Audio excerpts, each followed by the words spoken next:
Good morning students, welcome back. We are going to start our next chapter and the chapter is short run equilibrium. अगर आपको ध्यान हो तो अब macro की बुक जब हम पढ़ रहे हैं तो उसका 8th चैप्टर जो है वो मैक्रो शॉर्ट रन इक्विलिब्रियम है।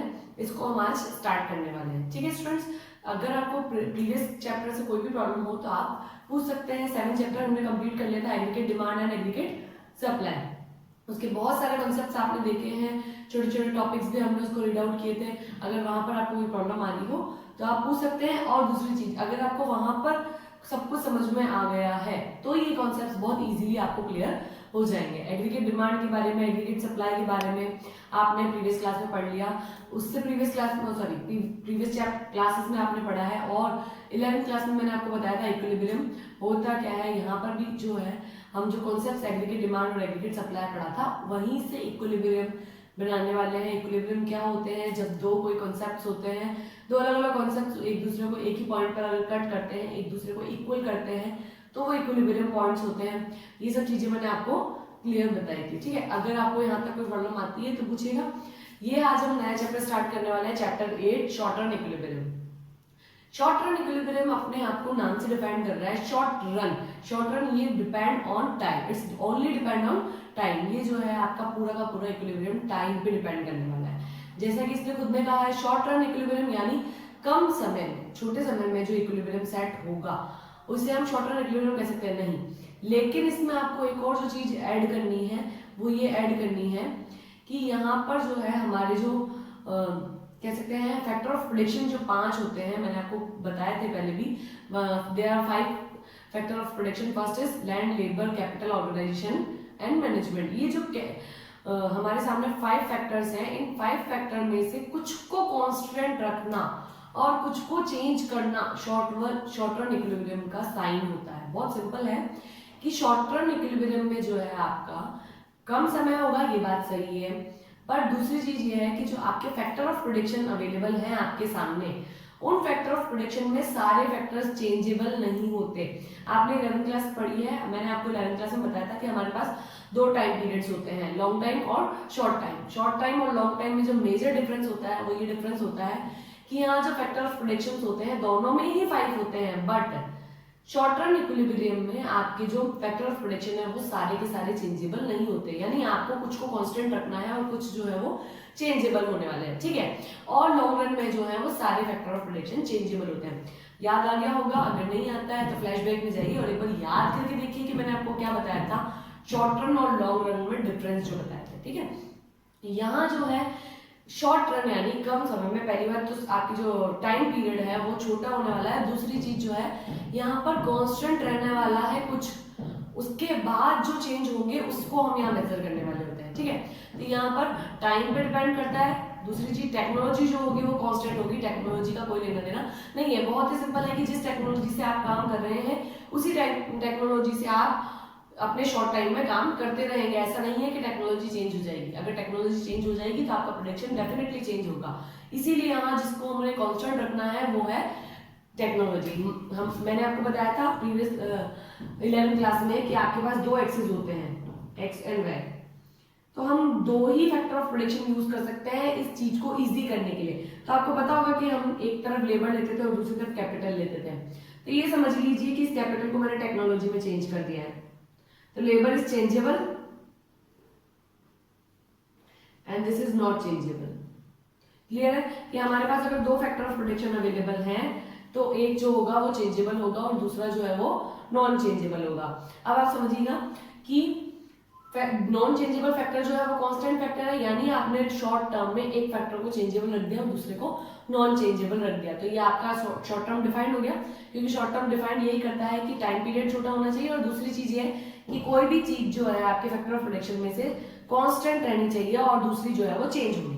तो हमने जो है यहाँ पर किसको चेंज कर दिया? लेबर को चेंज कर लिया। और मान लो कि हमने यहाँ पर टेक्नोलॉजी को कांस्टेंट रख दिया है। ठीक है स्टूडेंट्स, तो अब हम जो मैंने आपको बहुत ही सिंपल और बेसिक नॉलेज दे दी कि आपका शॉर्ट रन इक्विलिब्रियम जो है उसमें आपको शॉर्ट टाइम के बारे में, टेक्नोलॉजी कांस्टेंट रहने के बारे में बताया जाएगा। ठीक है, उसके बाद आपके आता है कांस्टेंट ऑफ इक्विलिब्रियम आउटपुट। ये जो है इसका रिलेशन होता है जीडीपी से। ठीक है, हमारा जो टॉपिक है वो किसके इर्द गिर्द चक्कर लगाने वाला है, जीडीपी के इर्द गिर्द, ठीक है। तो हम जो पढ़ने वाले हैं उसमें ये है कि इक्विलिब्रियम के लिए आपको दो कॉन्सेप्ट चाहिए। मैंने आपको पहले बताया इक्विलिब्रियम वहां सेट होता है जहां दो लाइन एक दूसरे को कट करती है, दो कॉन्सेप्ट एक दूसरे को कट करते हैं, दो कॉन्सेप्ट एक दूसरे को इक्वल करते हैं, ठीक है। तो यहाँ पर जो हम पढ़ने वाले हैं दो कॉन्सेप्ट चाहिए। फर्स्ट हम पढ़ेंगे एएस के बारे में, सेकंड हम पढ़ेंगे एडी के बारे में। अगर हम एडी और एएस को पढ़ रहे हैं तो बहुत ही सिंपल है, जहां ये इक्वल हो जाएंगे वहां हमारा इक्विलिब्रियम सेट होता है। तो कॉन्सेप्ट जो है वो आपका ये है कि शॉर्ट टाइम में टेक्नोलॉजी को कांस्टेंट रखते हुए एडी और एएस को जहां भी हम इक्वल करते हैं वो हमारा शॉर्ट रन इक्विलिब्रियम सेट होगा। क्लियर है। अब आप कहेंगे कि हमारे दिमाग में क्वेश्चन आता है what is AD and what is as.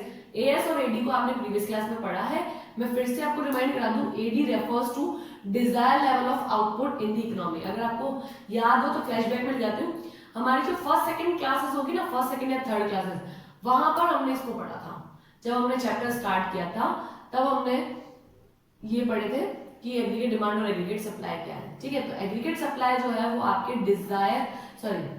Aggregate supply जो है वो desire level of output in the economy को मेजर करता डिफाइन करता है। यहाँ पर प्रोड्यूसर्स जो भी डिजायर करते हैं, जो भी सोचते हैं कि उनको एक अकाउंटिंग ईयर में यानी एक साल के अंदर, एक फाइनेंशियल ईयर के अंदर जो है उनको क्या प्रोड्यूस करना है, जो भी उन्होंने सोचा है वो सारा हमारा एएस में आएगा। देखिए AS refers to desire level of output in economy. आपके जो भी इकोनॉमी में अकाउंटिंग ईयर में प्रोड्यूसर सोचते हैं, डिजायर करते हैं कि हमको ये चीज प्रोड्यूस करनी है, वो सारा हमारा एएस हो जाता है, ठीक है।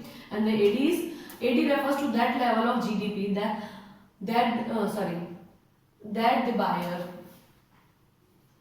that the buyer wish to buy during an accounting year। आपके जो भी अकाउंटिंग ईयर में जो भी कंज्यूमर्स हैं वो जितना भी खरीदने का सोचते हैं, विश टू प्लान करते हैं विश टू स्पेंड करते हैं, विश टू प्लान करते हैं कि हमको उनको क्या खरीदना है, कितना स्पेंड करना है, कितना एक्सपेंडिचर देना है, वो सारा जो है आपका एडी में आएगा।